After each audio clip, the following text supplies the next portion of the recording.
Hey, everybody. This is Marty Mongiello, the CEO of the United States Presidential Service Center. I was just asked if I would please comment on the recent news of the Q Shaman, appointed new God leader of the United States, being sentenced to prison for 41 months.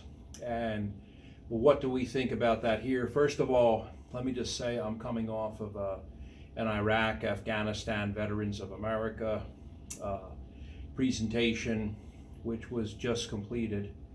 And that was for an hour today across the United States, mostly focused on today, the restructuring of bringing Afghan refugees here to the United States to have a place to live, and many of the veterans who are involved with that to help with that. And so that, of course, is very important. We fought with them, they were there for us, and now we as veterans are being there for them. But then after that conference ended, we saw the QAnon shaman was sentenced to 41 months in prison. And let me make a few comments about what these people want. They believe that it is their right to interrupt and threaten any area, town, or council meeting. For instance, here in Kings Mountain, it is their right to overwhelm the Kings Mountain city meeting with 1,000 people who would come in and fight with the police, hurt, shoot, or kill police officers. And their reasoning behind this is because, well, this is what our founding fathers went through. People had to die. We had to shoot the police, and children had to be sent home in pine boxes to be buried where they were from. So English 20-year-olds were sent home in pine boxes to be mourned and buried by their families with their churches back in England where they came from. This may sound familiar, seeing how I just mentioned the Iraq and Afghanistan wars that we fought in and that I went to and supported for years in the military as an IAVA member, and also a member of 8 different veterans organizations, many of which I'm a life member of, including AMVETS Post 12 in Washington, D.C. So this may sound familiar. However, it is not their right to attack the Shelby City Council meeting or the Cleveland County School Board and to come in with 1,000 people and to overwhelm Alan Norman with the Sheriff's Department and 200 assembled officers, including the tank and several M16s, and to have this occur. And on top of that, it's not their right to urinate into rugs.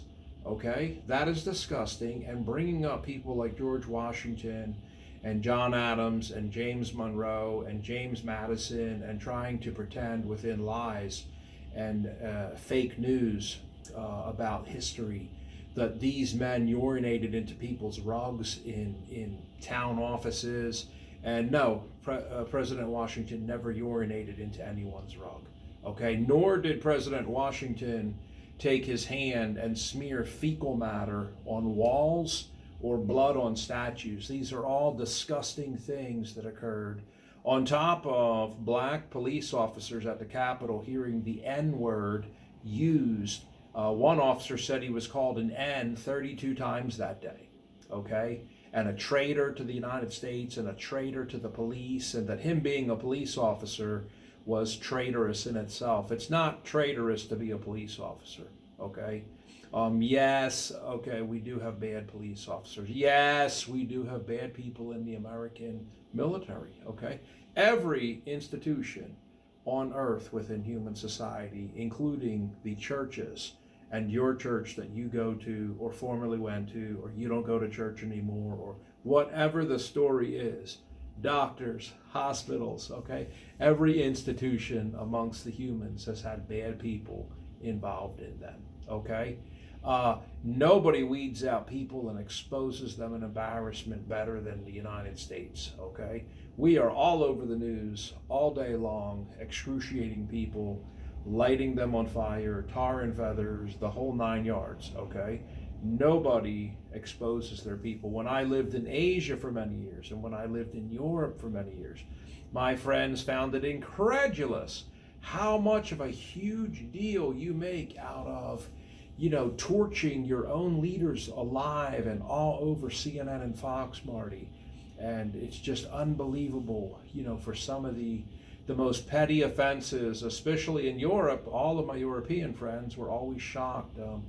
They said, here in Europe we have a liaison with different women, and even the wife has, different boys and young men, and it is very common to have an extramarital affair 6 to 15 times during one's lifetime, Marty, and you have huge trial to put your people on trial for this activity. I would often tell them, look, you're not an American, so you probably don't understand that type of stuff is not good in our country, okay? We don't like it.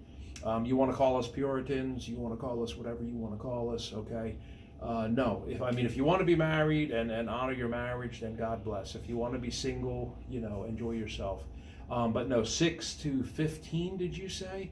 6 to 15 different extramarital affairs, and the husband and wife both enjoy that. No, we don't do that. Same thing when I lived in Asia, honestly. Many people would mention to me about businessmen that have geisha, and it's okay, and this and that, and they go to the bathhouses and this and that, and I'm not interested in that. Thank you. Okay, not for me. I appreciate the offer, but no, I'm not interested in that. Okay, God bless. Wishing you the best. So, yes, people are different. We have different customs, but no, it is not your right. Honestly, in any country of the 205 countries, for what these people like the Q Shaman claim the founding fathers to set the earth free and to create the America, needed to kill people, needed to shoot people, attack the police and shoot the police. First of all, we're talking about 250 years ago. We have evolved way beyond that, and it is not your right to attack and invade the Grover Town Council here, where I live, with 1,000 people, shut down the entire Grover Town Council, threaten, shoot, or kill police officers and hurt them, as well as other people, and smear fecal matter and blood on walls and statues, and to urinate into the rugs, okay? The claims of these things are outrageous and outlandish, but they believe that this is their right to do these things in the congressional building. And that is what is wrong with them, okay? So just wanted to be very clear. I've received at least 10 different calls, questions, emails, instant messages based off of this news coming out. This is the position of the United States Presidential Service Center and our board and trustees. We do not believe anyone in any of the 205 countries has the right to shoot and attack police officers and kill them, and to urinate into rugs in government buildings and smear fecal matter or blood on walls and statues. And thank you so much to everybody for everything you're doing to keep the peace and be sane and be normal, and to, debate, work out our problems by debating. And we're wishing you a wonderful, wonderful holidays.